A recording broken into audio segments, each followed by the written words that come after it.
자, 이제 마지막 시간을 하도록 하겠습니다. 사실 재산평가도 우리 국세청 직원들도 사실 좀 많이 힘들어하는 부분이에요. 그런데 이 부분을 좀 사실 상당히 좀 간단하게 여러분께 좀 구조화해서 체계화해서 좀 말씀을 좀 드리고 있습니다.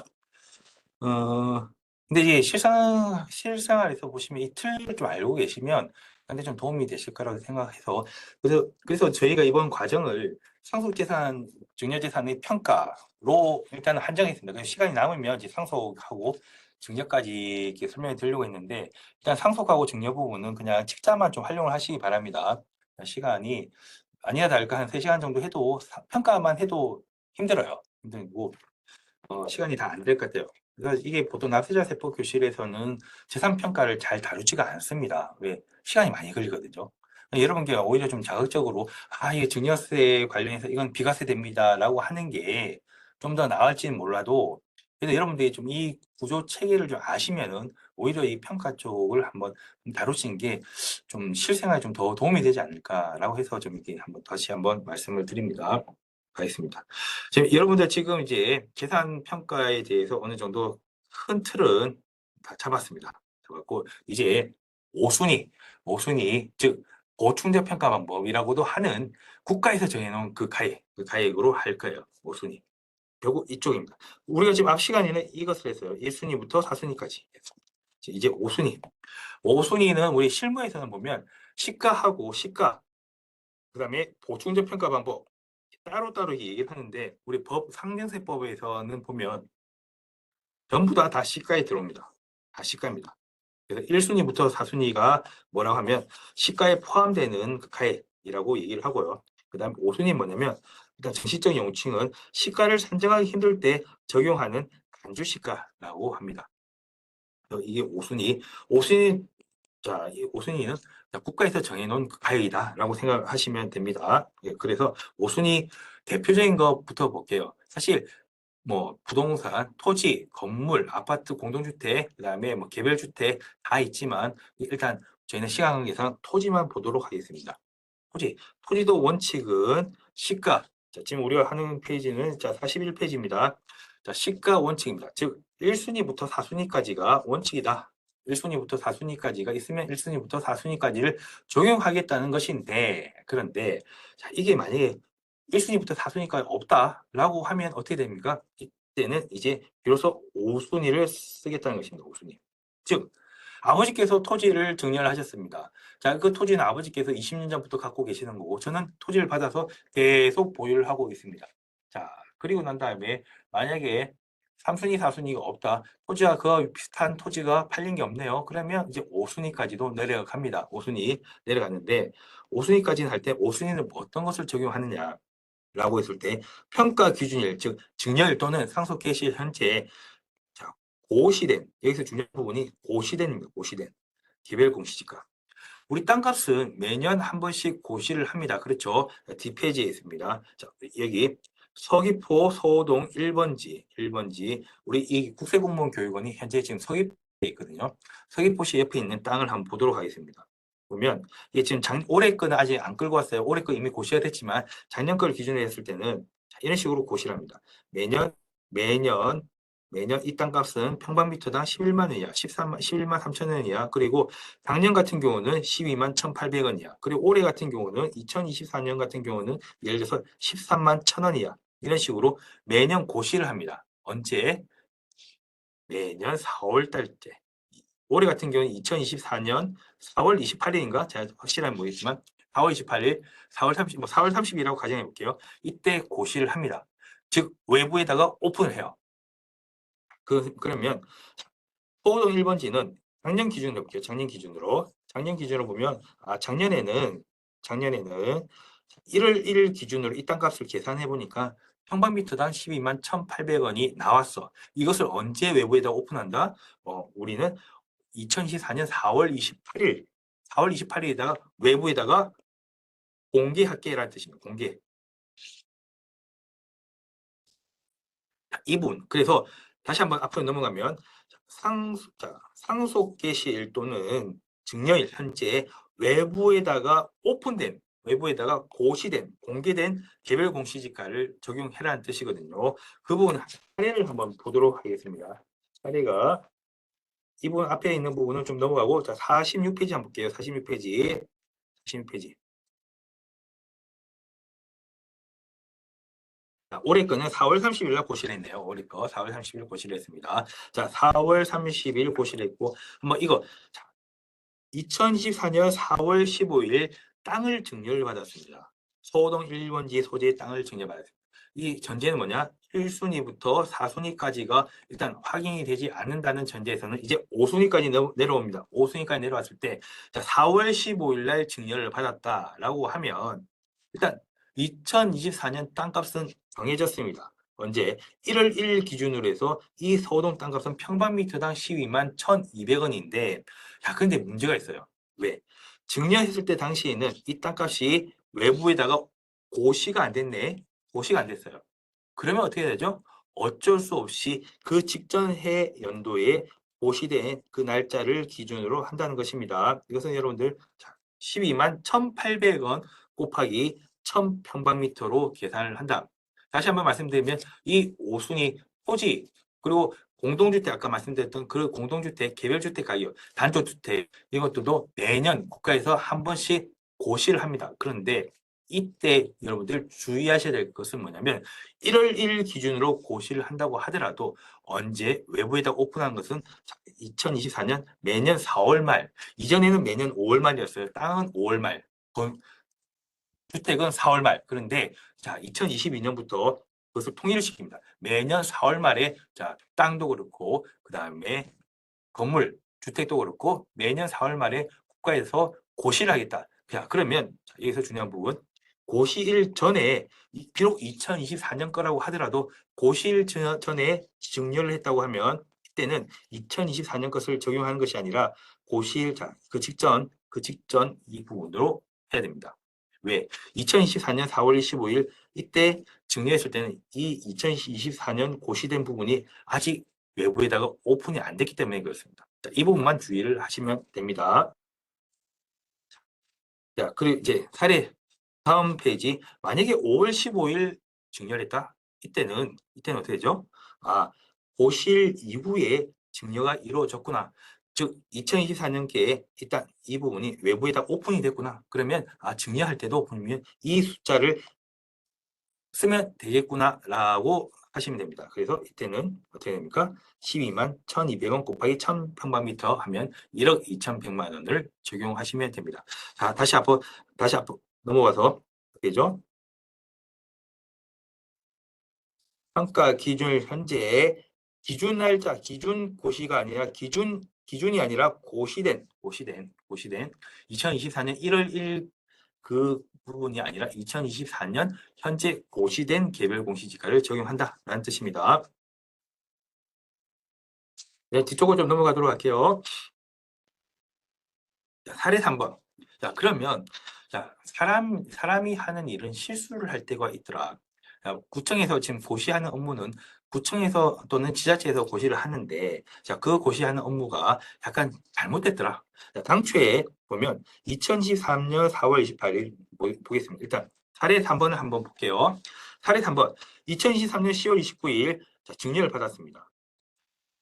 증여 당시에 고시된 가액을 적용한다라고 했습니다. 고시된. 그러면 볼까요? 2024년 4월 28일 고시가 됐고 2024년 4월 30일 고시가 됐습니다. 그러면 2023년 걸 적용해야겠네요. 13만 3천 원. 이것을 적용하려다 보니까 나중에 그 지자체에서 이렇게 정정 고시를 합니다. 당초에 이 고시된 값이 잘못됐습니다라고 추후에 다시 수정해서 고시를 해요. 이때는 당연히 수정된 값을 적용해야 됩니다. 최초의 값이 아닌 수정된 값을 적용해야 된다는 뜻입니다. 다시 한번 2023년분을 4월 달에 고시를 했는데 얼마? 평방미터당 13만 3천 원에 고시를 했습니다. 자, 그런데 나중에 보니까 2023년분을 우리는 잘못 그때 고시를 했습니다라고 정정을 합니다. 추후에 얼마에? 평방미터당 12만 2,500원으로 정정했다고 하면 그때는 이 값을 적용해야 된다는 그런 뜻입니다. 한 번 더 넘어가도록 하겠습니다. 다음 페이지 49페이지입니다. 49페이지.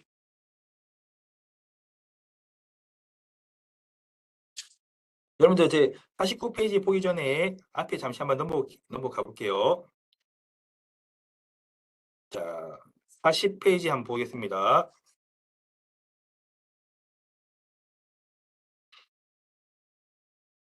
지금 여러분께 말씀드린 이 두 가지는 특별한 경우입니다. 특별한 경우. 어떤 경우? 이 증여받은 부동산이 임대를 놓고 있었던 경우. 지금 이 부분 배웁니다. 그리고 다음 좀 이따 배우실 증여를 받았던 상속을 받았던 이 물건이 저당이 걸려 있었네, 근저당이 걸려 있었네 라는 두 가지 부분에 대해서 설명드릴 거예요. 첫 번째 지금 47페이지, 49페이지 여러분들과 같이 함께할 부분은 이 부분입니다. 이 부분. 증여를 받았는데 또는 상속을 받았는데 그 상속받은 물건이 임대를 놓고 있더라. 증여일 당시에 또는 상속 개시일 당시에 이때는 약간 좀 특별한 것을 적용하겠다는 특례입니다. 특례인데 첫 번째 이 부분 보겠습니다. 이 부분은 보면 뭐에 대한 특례냐면 오순위에 대한 특례예요. 오순위. 앞에서 봤었던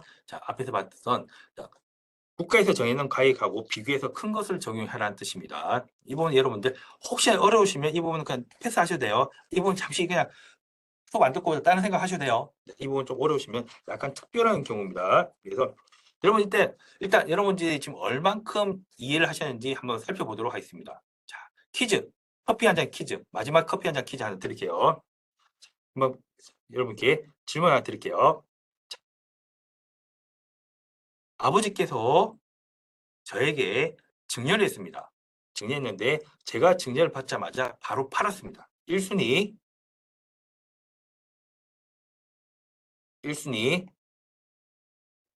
10억 원 있습니다. 자, 그런데 이 아파트가 보니까 공시지가가 기준시가가 보니까 11억 원이에요. 11억 원. 이때 어떤 가액을 신고를 해야 될까요? 아파트가 아니고 주택으로 해요. 주택. 저는 이 주택을 죄송합니다. 토지를 증여받고 팔았어요. 바로 팔았습니다. 그런데 토지의 공시지가는 11억이에요. 11억. 자, 그러면 일단 어떤 것을 해야 될까요? 10억을 해야 될까요? 15억을 해야 될까요? 양명희 우리 교수님께서 제일 먼저 정답을 말씀해 주셨습니다. 자, 시가. 일단은 10억 원으로 하는 것이 맞겠죠. 10억 원. 10억 원을 합니다. 10억 원을 합니다.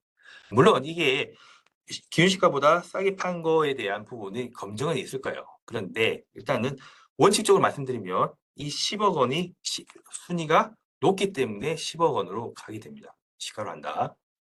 자, 그래서 그럼 이제 다른 질문. 1순위가 10억 원이요. 공시지가는 11억 원입니다. 그런데 이게 임대를 놓고 있었어요. 임대를 놓고 있어 나중에 좀 지금 우리가 학습할 그 환산가액을 계산하다 보니까 12억이 나왔어요. 이때는 어떤 것을 적용해야 될까? 1번 10억, 2번 11억, 3번 12억. 다 12억을 작성하셨는데 지금 교육생님하고 부모님은 10억을 했습니다. 자, 이때는 정답을 말씀드리면 10억을 합니다. 10억. 10억이고 11억이고 12억이다. 아까 제가 잠시 말씀드렸지만 이 특례가액은 이 사이에서만 특례가액이에요. 둘 중에서 큰 것을 했는데 만약에 11억, 12억이다 그러면 12억이 5순위가 돼요. 5순위. 그러면 1순위부터 4순위하고 5순위하고 비교해서 어떤 거죠? 순위가 여전히 높은 10억이 해야 됩니다. 그래서 이 부분 여러분들 다시 한번 말씀드립니다. 이 부분은 증여받았던 그 재산이나 상속받은 그 재산이 임대를 놓고 있더라 라고 했을 때 그 특례가액을 한번 계산해 보는데 5순위에 대한 특례가액이기 때문에 이 부분은 여러분들 혹시나 모르시면 그냥 넘어가세요. 보겠습니다. 그럼 사례 하나 보도록 하겠습니다.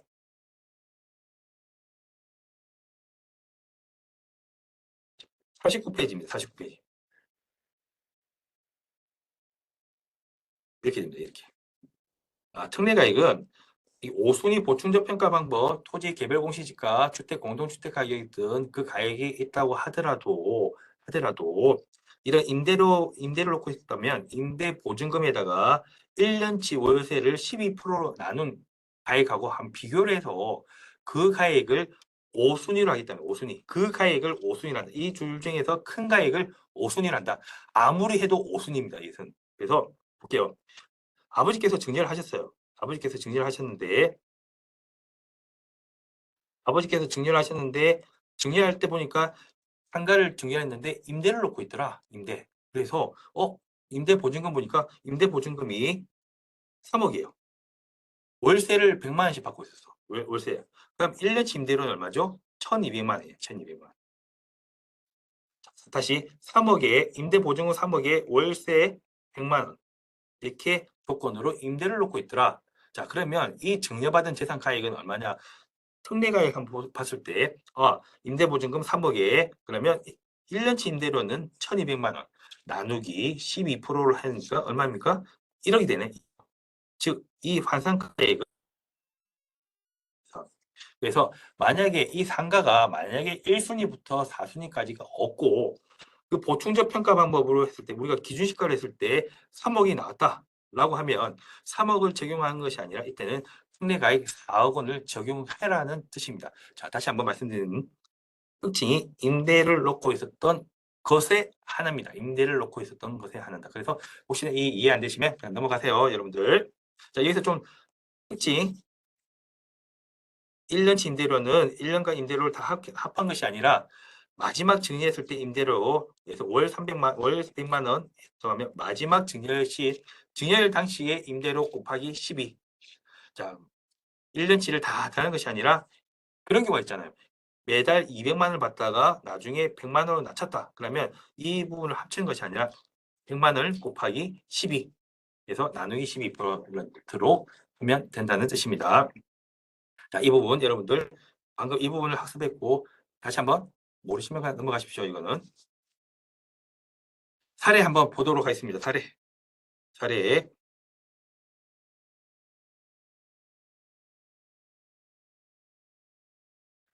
사례 보시고 여러분 도저히 안 되겠다 하면 넘어가세요. 사례 지금 방금 학습했던 부분에 대한 사례입니다.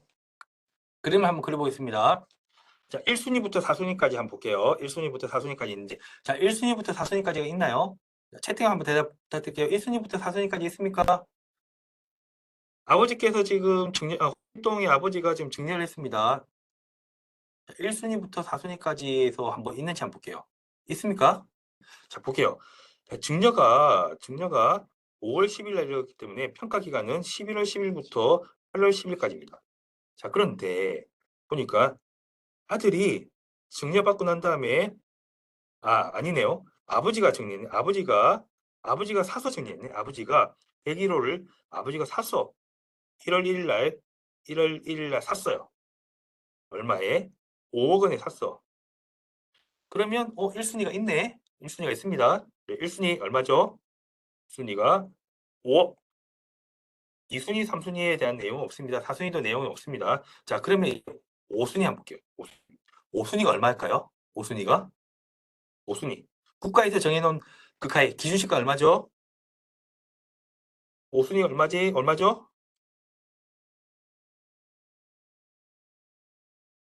5순위가 얼마죠? 5순위가 일단 국가에서 정해놓은 가액이 얼마죠? 5순위? 국가에서 정해놓은 가액은 4억이에요. 4억. 그렇죠? 4억. 4억이다. 자, 4억이고.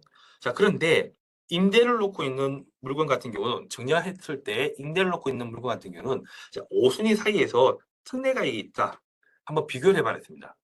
볼게요. 5순위에서 특례가액이 어떻게 합니까? 계산은 임대보증금에다가 플러스 1년치 임대료, 월 임대료가 400만 원이니까 1년치 임대료 곱하기 12 나누기 12% 하면 이게 임대료 특례가액이 여기에 들어오게 됩니다. 여기에 들어옵니다. 이게 얼마죠? 이게 맞습니다. 6억 원. 6억 원. 그런데 이 특례가액은 5순위 사이에서만 크게 적용하면 되기 때문에 자, 결국 이 말은 뭐냐면 5순위 가격이 6억이라는 뜻, 5순위가 6억이라는 뜻, 5순위가 6억이라는 뜻입니다. 자, 지가 아무리 커봐야 5순위이기 때문에 결국 어떻게 됩니까? 순위가 높은 게 우선이겠죠? 그러면 얼마? 결국 여기서 시가는 5억의 1순위 5억을 적용해야 됩니다. 5억. 자, 5억. 그래서 여기서 정답은 이렇게 홍길동이 이런 식으로 증여를 받았다고 하면 5억 원으로 신고해야 된다는 그런 뜻입니다. 5억 원. 자, 지금 여러분 이까지 학습했어요. 이까지. 지금 우리는 이 부분을 학습을 했습니다. 지금. 자, 퀴즈 드리겠습니다. 정답, 자, 주식 상속재산 평가액은 얼마로 해야 될까요? 자, 1번. 이렇게 1번 100억, 2번 130억. 둘 다 아닙니다. 정답 둘 다 아닙니다. 어, 죄송합니다, 여러분. 속이려고 속인 게 아니라 이거 한번 왜 그런지 한번 말씀드릴게요. 자, 시작할게요. 자, 한번 보겠습니다. 2024년 7월 15일 돌아가셨어요. 그러면 자, 평가 기간은 2024년 1월 15일부터 잘못했네. 2025년 1월 15일까지입니다. 1월 15일까지. 이 사이가 평가입니다. 자, 상속이니까 전 6개월, 후 6개월입니다. 6개월입니다. 자, 보니까 진양채 회장이 돌아가셨는데 에코프로 주식 10만 주를 상속재산으로 남겼어요. 유언을 남겼습니다. 내가 죽으면 죽음과 동시에 바로 매도 버튼 눌러야 돼, 네가 아들아. 라고 했어요. 근데 이 에코프로 주식이 7월 15일 돌아가신 날 아침에 오전 9시에는 하한가에 있었어요. 하한가. 뭔가 악재가 있었어요. 하한가 8만 원에서 시작됐어. 그런데 오후 2시에 딱 돌아가신 시점에는 10만 원에 거래됐어요. 뭔가 이게 악재가 아니다. 그때는 풍문이었다라는 뭐 공시가 떴나 봐요. 자, 그리고 난 다음에 진영기 아들이 유언에 따라서 2시 1분에 파는 시점에서는 상한가로 지켜갑니다. 이게 이론적으로 가능한 얘기죠. 악재가 있다가 갑자기 그날 호재가 떴어요. 그래서 자, 그때 하필 호재가 뜬 시점에 돌아가셔가지고 10만 원일 때 돌아가셨고, 그리고 아들이 팔 때는 이미 상한가 직행했어. 자, 그러면 이 아들은 어떻게 신고해야 될까? 이 주식을? 라는 부분입니다. 자, 볼게요. 지금 어찌되었든 가격이 80억, 아침에는 80억이 되었다가 그다음에 130억이 됩니다. 먼저 우리가 앞에서 여러분들 배웠던 방금 학습했던 그 1순위부터 5순위까지 그 논리로 본다고 하면은 얼마가 돼야 되죠? 1순위부터 5순위까지 그 논리로 간다면 얼마가 돼야 되죠?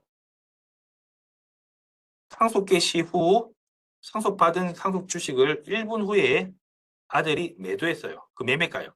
그렇죠. 130억이 돼야 되죠. 우리가 앞에서 배웠던 1순위부터 5순위까지 그 논리를 본다고 하면 자, 돌아가시고 난 다음에 바로 팔았어요. 그날 바로 팔았어. 1분 후에 팔았어. 그게 매매가액이잖아요. 평가기간 안에 있네? 평가기간 안에 있어도 제일 가깝네? 자, 그게 보면 어떻게 보면 매매가액, 가장 이상적인 매매가액이 되지 않을까요? 자, 그런데 이게 상장 주식하고 가상자산은 그러지 말라는 겁니다. 130억 하지 마라는 거예요. 왜? 보시다시피 이 주식 자체가 하루아침에 지금 80억에서 100억 갔다가 130억 갔다가, 만약에 그 악재가 옛날부터 한 일주일 전부터 악재가 있었다? 그러면 뭐 그게 10억 됐다가 이런 식으로 옛날에는 며칠 전만 하더라도 10억이었을 거 아니에요. 자, 그런 주식은 보십시오. 한 몇 달, 이틀, 3일만 한가 치더라도 이미 반값이 반이 안 돼버려요. 이것도 마찬가지입니다. 하루아침에 지금 2배가 왔다 갔다 합니다. 주식하고 상장 주식과 가상자산은 변동성이 너무 크다. 변동이 너무 크다. 그렇기 때문에 우리가 앞에서 봤던 1순위, 4순위, 5순위를 하기에는 너무 안정성이 없다. 그래서 이 두 개 재산에 대해서는 별도의 방법을 적용하자. 우리가 이상적인 부분은 1순위부터 5순위. 자, 이 130억 가격이 가장 이상적인 가격은 맞지만 안정성이 없다는 겁니다. 그래서 앞에 이 부분. 상장 주식과 가상자산은 우리가 별도의 방법, 1순위부터 5순위까지 그걸 안 하겠다는 거예요. 그래서 어떻게 하겠다라는 부분은 55페이지에 나와 있습니다. 4개월치 돌아가신 날 이전 이후, 이전 2개월, 이후 2개월 해서 4개월치 평균값으로 하겠다. 가상자산은 돌아가신 날 전 1개월, 이후 1개월, 2개월치 평균값으로 하겠다는 겁니다. 평균값으로 하는 게 논리적으로는 좀 안 맞지만 그게 더 안정적이라는 겁니다. 안정적이다. 여러분 아까 보셨죠? 여기서는 전이 아니에요. 이전입니다. 이전. 이후입니다. 아까 우리 평가 기간 할 때는 전 6개월, 후 6개월 했지만, 전 6개월, 후 3개월 했지만, 이 상장 주식 평가할 때는 이전 2개월, 이후 2개월입니다. 예, 좀 유의하셔야 됩니다. 그리고 가상자산은 전 1개월, 이후 1개월 이렇게 됩니다. 자, 이렇게 해서 넘어가도록 하겠습니다. 자, 그래서 우리가 상장 주식까지는 다 봤습니다. 상장 주식까지는 다 봤고 이제 마지막 단계에 저당권 특례가 남았습니다. 저당권 특례. 저당권 특례. 저당권 특례는 아까 임대보증금 환산하고는 좀 달라요. 이것은 임대보증금 환산가액은 5순위 사이에서만 서로 비교하는 거였는데 저당권 특례는 이 시가 전체하고 저당권하고 비교를 하는 값입니다. 그래서 질문 1순위가 가격이 10억이 나왔어요. 5순위가 11억이 나왔어요. 임대료 환산이 12억이 나왔어요. 자, 이때 상속개시일 당시 또는 증여일 현재에 저당이 걸려있더라. 저당가액이 보니까 12억이에요. 13억이에요.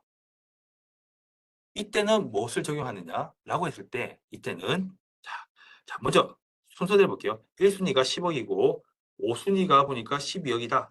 이때 이 시가에는 뭘 적용하느냐? 10억을 적용한다. 자, 10억을 적용하고 이 10억하고 저당권 특례 가액하고 비교해서 큰 가액을 적용합니다. 이때는 13억이 돼요. 13억. 13억이 됩니다. 그래서 저당권 특례 가액은 이 시가 전체하고 비교를 한다. 아까 5순위하고는 좀 다릅니다. 그래서 뒤로 한번 돌아가도록 하겠습니다. 자, 평가 특례 가액은 뭐냐면 담보하는 채권액을 기준으로 평가한 가액이다. 이거 여러분 이렇게 하면 잘 이해가 안 되세요. 제가 한번 연습장에다가 한번 예시를 한번 들어볼게요. 이 취지는 이렇습니다. 지금 우리가 시가평가를 원칙을 하되 이게 만약에 증여받은 재산이나 상속받은 그 재산이 담보가 걸려있다. 상속 개시 현재 담보가 걸려있다. 그러면 그 담보하는 채무액하고 즉 채권자 입장에서는 채권액, 피상속인 또는 상속 입장에서는 채무액, 그 채무액하고 비교를 해봐라는 거예요. 한번 볼게요. 아버지께서 자, 이게 취지는 이렇게 한번 보시면 이해돼요. 아버지께서 아파트가 있었어요. 아파트. 이게 10억짜리 아파트예요. 그냥 10억 상당이에요. 10억 상당인데 10억 상당 아파트를 아버지가 좀 생활비가 좀 필요하셨나 봐요. 그래서 생활비가 아니고 뭐 돈이 필요하셨어요. 아파트를 담보로 해서 대출을 받습니다. 대출 받아요. 은행에서 대출을 얼마 받았냐면 6월 받습니다. 6월 받았어요. 대출. 자, 그러면 은행에서는 자, 우리 등기부등본에 뭘 하죠? 근저당 설정하죠. 근이라는 게 미래라는 뜻이에요. 그 미래를 향해서 우리가 대출 연체가 되지 않을까? 그래서 대충 한 120% 정도 설정해야지 이자 못 낼 것 감안해서 그래서 은행에서는 7억 2천을 채권 최고에 설정합니다. 채권 최고에. 아버지는 6억 빌렸습니다. 6억 빌렸어요. 자, 그리고 아버지는 그 6억 빌린 것에 대해서 원금은 안 갚고 계속 이자만 갚고 있다고 가정해 볼게요. 자, 이자를 갖고 있다가 증여를 합니다. 이제 증여를 해요. 자, 2024년 11월 25일 날 아들아, 내가 증여할게. 자, 증여하고 난 다음에 네가 대신에 이 증여 대출금 같이 끌어와 라고 했어요. 증여해요. 그런데 아들은 이 증여를 받고 난 다음에 한 달 뒤에 한 달 뒤에 5억 원에 팝니다. 5억 원에 팔아요.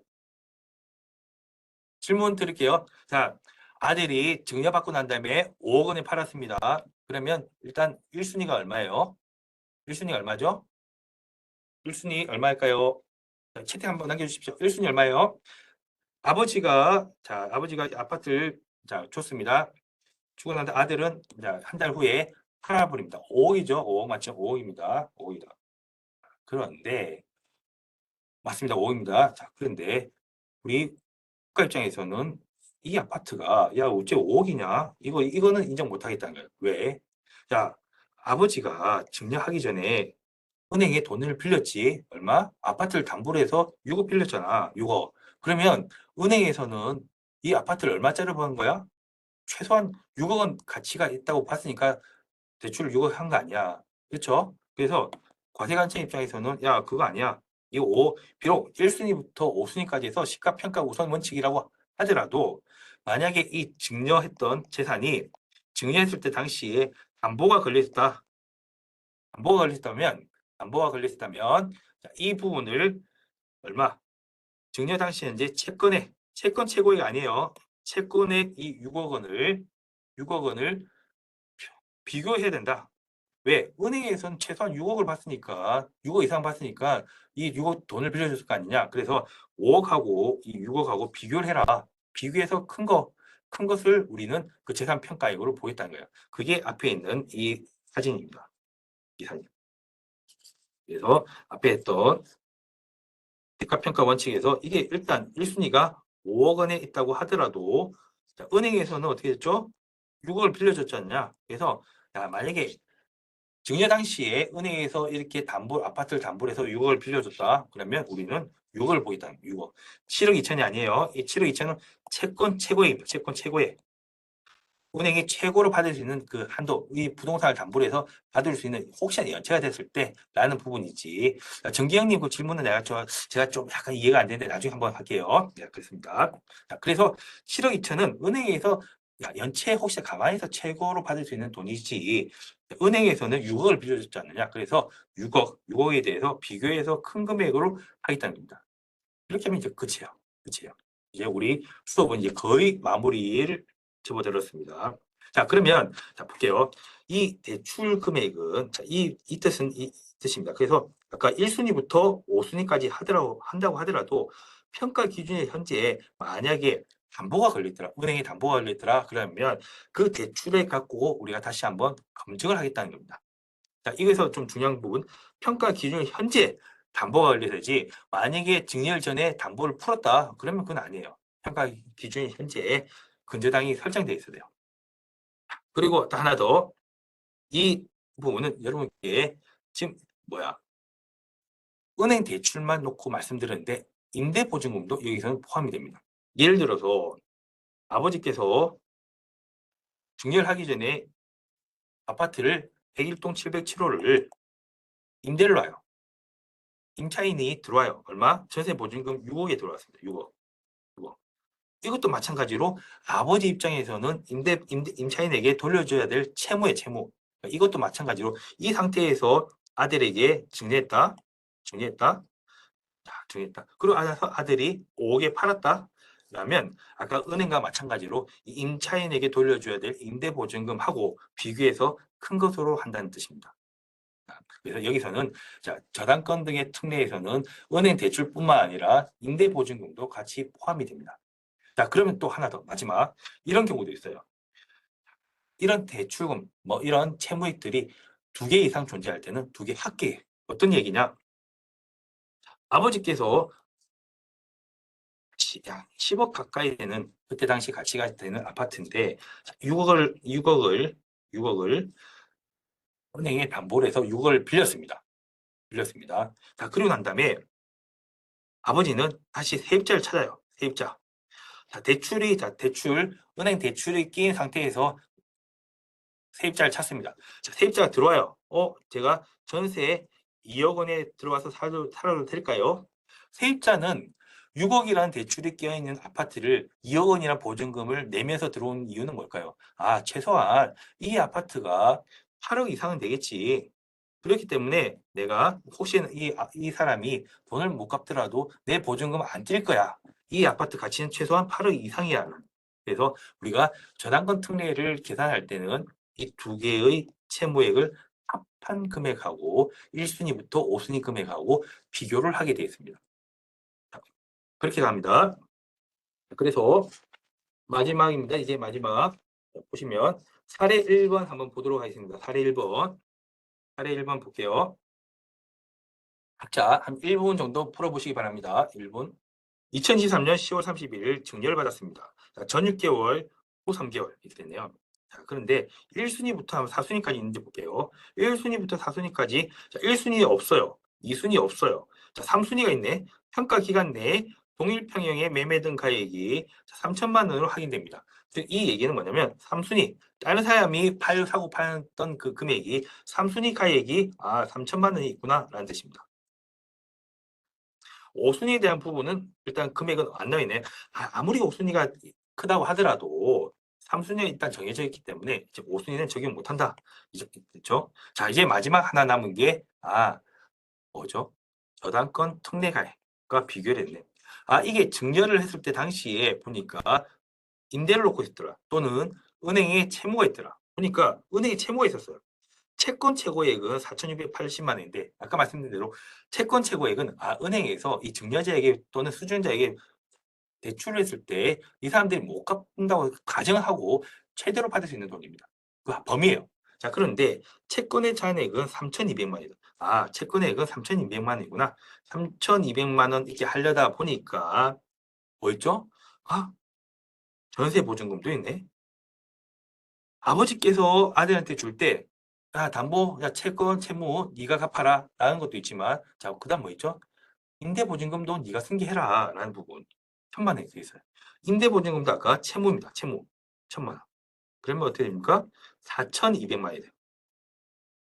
자, 그러면 일단 3순위 3천만 원 하고, 자, 그 다음에 특례가에 4,200만 원 하고, 비교해서 큰 금액. 그러니까 정답은 4,200만 원. 4,200만 원. 자, 여러분들 정답입니다. 정답 4,200만 원으로 적용하면 됩니다. 4,200만 원. 자, 마지막 문제를 한번 풀어보도록 하겠습니다. 이제 이것은 종합 문제라고 생각을 하시면 됩니다. 종합 문제고 마지막 문제 한번 각자 한 1분 정도 풀어보시고 이제 정리할게요. 여러분들 마지막 문제입니다. 자, 우리가 지금 오늘 배웠던 1순위부터 5순위 그리고 특례가액, 저당권 특례가액 그것을 다 감안한 마지막 문제 한번 만들어 봤습니다. 보겠습니다. 첫 번째 1순위부터 5순위까지 했는지 한번 보겠습니다. 자, 지문에 보면 공동주택 가격은 7억 원이다. 상속 개시 현재 이 A 아파트의 공동주택 가격은 7억 원이다. 이 말은 국가에서 정해놓은 가격이 7억 원이라는 뜻입니다. 그러면 이게 7억 원이다. 5순위가 7억 원이구나. 자, 그리고 상속인이 팔았대요. 상속인이 아파트를 팔았습니다. 상속받고 난 다음에 팔았어요. 얼마에 팔았냐? 7월 22일 매매 계약을 체결했습니다. 10억 원에. 매매 7월 20일이면 자, 평가 기간 안에 들어오네요. 7월 20일. 얼마에 팔았다? 10억 원에 팔았습니다. 자, 그러면 1순위가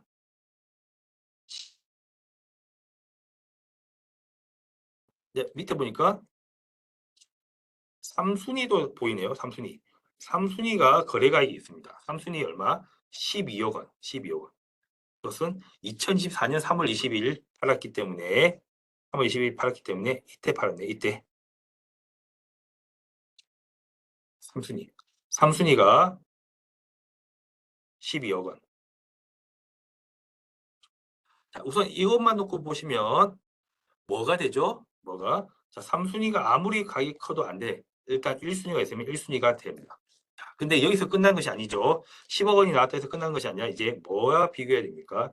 이게 상속 개시 당시에 저당이라든지 임대를 놓고 있다. 그 부분이 있는지 한번 보겠습니다. 저당권 특례 가액하고 비교해 보겠습니다. 보면 상속 개시 현재 A 아파트의 근저당과 관련된 은행 채무액이 상속 개시 현재 보니까 8억이 있었다. 8억. 8억이 있었네요. 8억이 있었습니다. 8억. 자, 이 시가는 10억이고 근저당과 비교했을 때 보니까 8억. 그러면 화력이 작기 때문에 일단 우선은 시가로 적용해야 된다. 즉 정답은 3번입니다. 3번. 3번. 정답은 3번. 자, 여러분들과 지금 3시간 가까이, 3시간 가까이 지금 이제 평가와 관련된 부분을, 이제 평가가 돼서 이제 여러분들 어느 정도 좀 감은 좀 잡히시죠? 평가, 지금 3시간을 평가를 했습니다. 그래서 상속이라든지 증여라든지 이 부분들은 여러분들 혹시나 필요하실까봐 지금 책자로 이제 준비를 했는데 혹시 읽어보시고 이게 책자에 보시면 좀 알갱이들, 소위 말해서 엑기스들 일부 좀 들어가 있거든요. 필요한 것들. 상속 공제 중에서 당행 공제라든지 그런 부분들이 좀 들어가 있기 때문에 뭐 여러분들 좀 필요하실 때 이 책을 갖고 한번 활용을 하시면 되고 혹시나 궁금하신 점 있으시면 저에게 연락 주시면 답변을 좀 드리도록 하겠습니다. 혹시나 좀 아쉽지만 오늘 시간은 여기까지로 하도록 하겠습니다. 사실 제가 지금 이게 아이패드로 하다 보니까 여러분들 지금 얼굴이 잘 안 보여요. 얼굴이 안 보여요. 원래 컴퓨터라면 이 얼굴이 다 보이지만 지금 아이패드로 하다 보니까 이게 지금 설정이 좀 잘못돼서 얼굴이 지금 안 보이는 상태에서 지금 하고 있습니다. 지금 그게 좀 아쉬워요. 여러분들 얼굴 보면서 한 분 한 분 이렇게 인사드리고 이렇게 인사를 드려야 되는데 그러지 못한 점 양해를 좀 부탁드리고 혹시나 다음 기회에 또 이런 분과 또 만나게 될 혹시나 또 연락하게 될 기회가 있으면 그때 또 차 한 잔이라도 할 수 있는 그 기회가 됐으면 좋겠습니다. 여러분들 너무너무 고생하셨습니다. 이번 시간 너무 고생하셨고 또 이번 한 주 또 활기차게 또 하시기 바랍니다. 자, 고맙습니다.